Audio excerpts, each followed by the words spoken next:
Financial urgency declare হলো বলে, সেটা ভোটের আগে কিংবা ভোটের পরে, আয়ের 42% ঋণ দিতে চলে যায় পশ্চিমবঙ্গের, এবং সেটা সারা ভারতবর্ষের মধ্যে রেকর্ড 1 নম্বরে। তুমি ঋণ নিয়ে ঘি খেতে চাইলে তোমার যা অবস্থা হয় সেটা আজকে এই রাজ্যের অবস্থা। আজকে ডোল রাজনীতি স্বর্গরাজ্য যদি বলো বাংলা, ভর্তুকি বা ডোল একটা সার্টেন টাইম অবধি চলতে পারে। আমি একটা কথা বলি যে ডোল পলিটিক্স কখনোই উন্নয়নের মাপকাঠি হতে পারে না। খুদ কেনজিয়ান মডেল অফ ইকোনমিও তাই বলতো। দান নির্ভর অর্থনীতি শিল্পায়ন থেকে শুরু করে দীর্ঘমেয়াদী উন্নয়নের দিকগুলোকে মেরে ফেলে। তার কতগুলো উদাহরণের মধ্যে একটা হচ্ছে শ্রীলঙ্কা। সবচেয়ে ঋণগ্রস্ত রাজ্য বাংলা, যার আয়ের 42 টাকা, 100 টাকার 42 টাকায় চলে যায় ঋণের টাকা দিতে, থাকে হাতে পড়ে 58 টাকা। সেই 58 টাকায় তুমি চাকরির বেতন দেবে, রাস্তাঘাট বানাবে, সরকারি প্রকল্প করবে, এমএলএদের বেতন দেবে, সরকারি আধিকারিকদের পলিসি তৈরি করবে। এই যে এন্টায়ার পার্টটা, তার মানে কি কারোর সাথে কম্প্রোমাইজ করতে হবে। তার চরম পরিণতি স্কুলে শিক্ষক শূন্য স্কুল, ভাঙা রাস্তা, জনগণকে স্থায়ী ডেভেলপমেন্ট কীভাবে দেব, মানুষের মান উন্নয়ন কীভাবে করব যাতে দেশ আগামী শতাব্দীতে এগিয়ে থাকে, সেই অঙ্কে সেটা যদি না করতে পারা যায়, অর্থাৎ ট্রু পলিটিক্স, ডার্টি পলিটিক্স নয়, তাহলে জনগণের ডেভেলপমেন্ট হবে।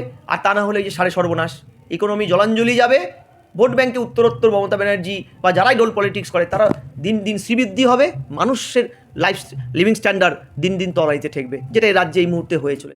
বেশ কিছু সংস্থা স্যার যারা এই অর্থনীতি নিয়ে কাজ করে, তারা ইতিমধ্যে সাবধান করে দিয়েছে যে এই লক্ষ্মীর ভাণ্ডার, এই যে সমস্ত প্রকল্প, যেটা লক্ষ্মীর ভাণ্ডার সহ অন্যান্য রাজ্যে আরও বিভিন্ন নামে বিভিন্ন রাজনৈতিক দল দ্বারা পরিচালিত হচ্ছে, এই ধরনের প্রকল্পগুলো আখেরে গিয়ে রাজনৈতিক একটা মদতপুষ্টভাবে সৃষ্টি হলেও রাজ্যের অর্থনীতিকে প্রভাবিত করতে পারে, রাজ্যের অর্থনীতিকে শেষ করে দিতে পারে। এই বিষয়টা কীভাবে দেখছেন? এটা তো অস্বীকার জায়গা নেই। সারা পৃথিবীতে যেসব দেশগুলো অর্থনীতির সাথে আপোষ করেছে, যেটা আমি শুরুতে বলছিলাম যে জনমোহিনীর সাথে জনকল্যাণ এই দুটো একসাথে যায় না। বাজেট তুমি জনমোহিনী করতেই পারো ভোট ব্যাংকের স্বার্থে, কিন্তু সেটা জনকল্যাণমুখী কোনো অর্থনীতিবিদ হলপ করে বুকে ঠুকে বলতে পারবে না। এবং যারাই জনমোহিনী করতে গেছে তাদের দেশ জনকল্যাণের চাইতে জনকল্যাণে নিমজ্জিত হয়েছে, এবং পরবর্তীকালে সেখানে আর্থিক অস্থিরতার কারণে টুকরো টুকরো হয়ে গেছে। লাইক সোভিয়েত প্যারিস্তরিকা আনলো, প্যারিস্তরিকা আনার পরে সোভিয়েত কতদিন বেঁচেছিল? সোভিয়েত টুকরো টুকরো হয়ে গেছে। এক একটা দেশ, এই যে ভর্তুকি কিংবা ডোল, দেখো ভর্তুকি বা ডোল একটা সার্টেন টাইম অবধি চলতে পারে। আমি একটা কথা বলি যে ডোল পলিটিক্স কখনোই উন্নয়নের মাপকাঠি হতে পারে না। খুদ কেনজিয়ান মডেল অফ ইকোনমিও তাই বলতো, বা অর্থনীতিবিদরা মানে, রাজনীতিবিদরা অবশ্যই মানে, মনে মনে মানে, বাইরে বলতে পারে না ভোটের স্বার্থে। এই যে একটা সরকারের নীতি এবং রাজনীতি যখন শুধু দান প্রকল্প নির্ভর হয়ে যায়, তখন অর্থনীতির শুধু সর্বনাশ হয় না, দান নির্ভর অর্থনীতি শিল্পায়ন থেকে শুরু করে দীর্ঘমেয়াদী উন্নয়নের দিকগুলোকে মেরে ফেলে।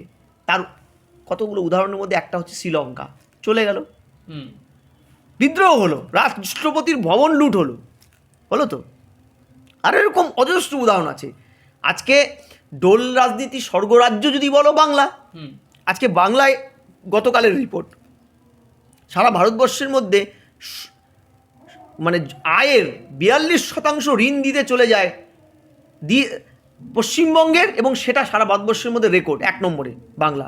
অর্থাৎ সবচেয়ে ঋণগ্রস্ত রাজ্য বাংলা, যার আয়ের 42 টাকা, 100 টাকার 42 টাকায় চলে যায় ঋণের টাকা দিতে, থাকে হাতে পড়ে 58 টাকা। সেই 58 টাকায় তুমি চাকরির বেতন দেবে, রাস্তাঘাট বানাবে, সরকারি প্রকল্প করবে, এমএলএদের বেতন দেবে, সরকারি আধিকারিকদের পলিসি তৈরি করবে। এই যে এন্টায়ার পার্টটা, তার মানে কি কারোর সাথে কম্প্রোমাইজ করতে হবে। তার চরম পরিণতি স্কুলে শিক্ষক শূন্য স্কুল, ভাঙা রাস্তা, গাড়িতে না চড়ে নৌকোয় চললে বোধহয় জল ঢেলে একটু পুকুর বানিয়ে নিলে অনেক বেশি কমফোর্টেবল ফিল করে মানুষ। এই রকম একটা পরিস্থিতি। অর্থাৎ তুমি ঋণ নিয়ে ঘি খেতে চাইলে তোমার যা অবস্থা হয় সেটা আজকে এই রাজ্যের অবস্থা। এবং ফিনান্সিয়াল আর্জেন্সি ডিক্লেয়ার হলো বলে, সেটা ভোটের আগে কিংবা ভোটের পরে, একটা পরিস্থিতি এমন জায়গায় চলে গেছে, ভোটের মুখে প্রায় দেখলাম সেদিন একটা কোনো রিপোর্টে 970 না 80 কোটি টাকা আবার ধার নিচ্ছে রাজ্য। উপায় নেই, কারণ আমাদের তো কোনো উপার্জন নেই, আমাদের কোনো উপার্জন এই মুহূর্তে নেই, আমরা শুধু ব্যয় করি, আয় নেই আমাদের, স্থায়ী কোনো আয় আমরা করিনি। স্থায়ী আয় না করার জন্য যেটা আমাদের পুরোপুরি হচ্ছে সেটা হচ্ছে পুরো ভর্তুকিতে চলে যাচ্ছে, তারপরে হচ্ছে উল্টো দিনকে দিন হয় কেন্দ্রের নাহলে রাজ্যের কিংবা কোনো প্রাইভেট সেক্টর থেকে লোন নিতে হচ্ছে। এমন একটা পরিস্থিতি, একটা শিশু জন্মালে প্রায় 60 থেকে 70 হাজার টাকা সে পার্সোনাল একটা ঋণ নিয়ে জন্মাচ্ছেন তার অজ্ঞাতসারেই। এটা তো এই ফ্যাক্ট। ফলে এই জায়গাতে যে এজেন্সি এই ধরনের খবরগুলো দিয়েছেন তারা একদম সঠিক দিয়েছেন, এবং আগামীতে এটা যদি চলতে থাকে না, আমি বলছি যে গ্রসলি ভেঙে যাবে। স্যার, ভয়ঙ্কর বিষয় যেটা দেখা যাচ্ছে যে প্রথমত তৃণমূল কংগ্রেস এই বিষয়টা, এই যে পলিটিক্স, এই ভাতার পলিটিক্সটা শুরু করলেও প্রথম দিকে বিভিন্ন রাজনৈতিক দল এই রাস্তায় না নামলেও আস্তে আস্তে তারাও নেমেছে। তাহলে তো এইভাবে সম্পূর্ণ রাজ্য তথা দেশের ইকোনমি ভেঙে পড়বে, আর এইখানে মানুষের কি বোঝার কিছু নেই? না, তৃণমূল কিন্তু ভাতার রাজনীতিটা প্রথমে শুরু করেনি। প্রথম মহিলাদের বা অন্যান্য ভাতায় মধ্যপ্রদেশ, সেটা ঘটনাচক্রে বিজেপি শাসিত কাকা শিবরাজ সিং চৌহান, তিনি প্রথম লালি বাহেনা স্কিম চালু করলো। নেক্সট টু নেক্সট তোমরা জানো আম্মা থালি জয়ললিতা চালু করেছিল, কম পয়সায় খাওয়া, যেটা এখন এখানে মমতা ব্যানার্জি 5 টাকায় যে খাবার দেয়, কি সেটাকে কি বলে যেন, মা ক্যান্টিন, এগুলো ছিল। কিন্তু এরা কেউই এটাকে পুরোপুরি সরকারের নীতি করেনি, টু সাম এক্সটেন্ট ছিল। আজকে সরকারের নীতিতে পরিণত করেছে ডোলটাকে মমতা ব্যানার্জি। কিছু লোককে কিছু টাকা দিয়ে দাও, তার কোনো চাকরি লাগবে না, চাকরি দেওয়ার দরকার নেই, সে মুখাপেক্ষী হয়ে থাক, সে মরলও না বাঁচলো না, মানে যেটা কেনজি চেয়েছিল, কেনজিয়ান মডেল অফ ইকোনমি, যে তাকে মারাও, তুমি মারলেও না, তাকে তুমি বাঁচিয়েও রাখলে না।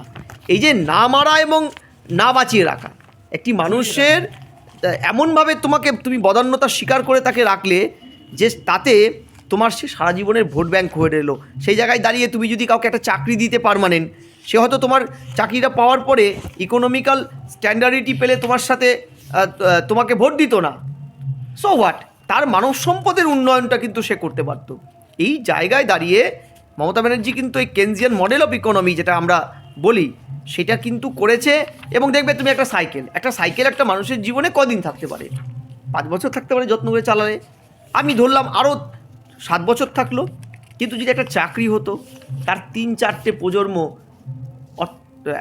হাজার হাজার সাইকেল কিনতে পারতো, নিজের স্থায়িত্ব পেত, তারা তাদের লিভিং স্ট্যান্ডার্ডটা ভালো হতো, ছেলে মেয়েদের ডাক্তার বানাতো, ইঞ্জিনিয়ার বানাতো। আজকে আমি চাকরি পেয়েছিলাম বলেই আমার পরের 2 ভাইকে পড়িয়ে আমি চাকরি পাওয়াতে পেরেছি। এই জায়গায় দাঁড়িয়ে স্থায়ী ডেভেলপমেন্টটা কিন্তু জরুরি। সবাইকে স্থায়ী ডেভেলপমেন্ট দেওয়া যায় না, এটাও মেনে নিয়ে বলছি। স্থায়ী ডেভেলপমেন্ট যার যেটা শিক্ষাগত যোগ্যতা সেই জায়গায় না দিলে, তুমি যদি MA BEd পাস ছাত্রদের রসিকতা করেও বলো যে তোরা ঘুগনি বেচগে, বিয়ে করে বউকে বল ঘুগনি বানাতে, তুই ঘুগনি, চা, ছোলা, মুড়ি, চানাচুর, ঠিক আছে, চপ, এগুলো বিক্রি কর, তাহলে সেটা হবে রাষ্ট্রের দ্বারা প্রদত্ত এই ধরনের কথাবার্তা বা এই ধরনের পলিসি রসিকতা এবং শোষণের নামান্তর। এ রাজ্যে তাই তো চলছে। ফলে যে ইয়াং প্রজন্মকে রাজ্য বা কেন্দ্র টেনে তুলবে, তাদের নতুন দিশা দেখাবে, ভারত সরকারের স্কিল ডেভেলপমেন্ট, স্কিল তাদেরকে বাড়ানো হবে, ঠিক আছে, সেই জায়গায় দাঁড়িয়ে এই যে রসিকতাগুলো চলছে, ডোল ভিত্তিক ইয়েটা চলছে বিকাশ, সেটা কিন্তু আখিরে ভারতের মেধাসত্ত্বকে নষ্ট করছে। যেটা আমি শুরুতে বলেছিলাম যে তোমার এই যে হিউম্যান ক্যাপিটাল তৈরি করা, হিউম্যান রিসোর্সকে ডেভেলপমেন্ট করা, সেটা কিন্তু বঞ্চিত হবে। মানে স্যার, সহজ কথা, বিকাশ এই যে ফাঁদ, এই ভাতার ফাঁদ, সেই ফাঁদে পড়ে গেলে সবই নষ্ট, সবই শেষ, কিছুই তো নেই। এবং রাস্তাঘাটে তো বলতে শোনাই যায় যে ভাতাশ্রী, ভাতা নিয়ে থাক, বেঁচে থাক, অর্থাৎ সেটা বেঁচে থাকা নয়, একটা হতাশায় একটা জীবনটাকে হ্যাংওভার করে দেওয়া, এছাড়া তো কিছুই নয়। তুমি বলো দেখি, যে মা 1000 টাকা করে পেয়েছে, তার কি ডেভেলপমেন্ট হয়েছে মানব সম্পদের? অথচ তার মায়ের একটি ছেলে যদি চাকরি পেত বা মেয়ে চাকরি পেত, সে মা বা বাবাটি আরও 10টা মানুষকে একটা হাই লিভিং স্ট্যান্ডার্ড দিতে পারতো, সেটা তো হয়নি। ফলে ডোল, আবারও বলছি, প্রয়োজনীয় কিন্তু পুরোপুরি এসেনশিয়াল নয় ইকোনমিতে।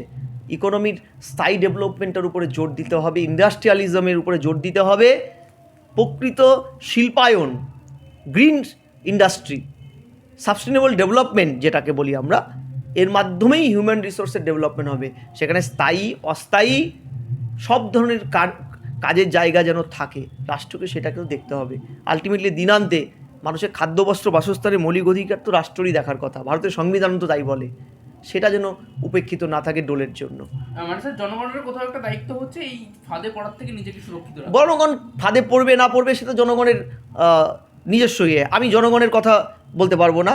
সার্বিক জনগণের পার্ট আমি সিঙ্গেল অপিনিয়নটা দিতে পারি।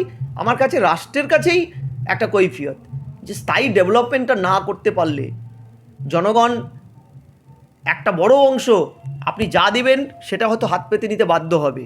সে বুঝতে পারছে তার ডেভেলপমেন্ট হচ্ছে না, কিন্তু আপনাকে বুঝতে হবে জনকল্যাণকর রাষ্ট্রের যে আমরা জনগণকে স্থায়ী ডেভেলপমেন্ট কীভাবে দেব, মানুষের মান উন্নয়ন কীভাবে করব, যাতে দেশ আগামী শতাব্দীতে এগিয়ে থাকে সেই অঙ্কে।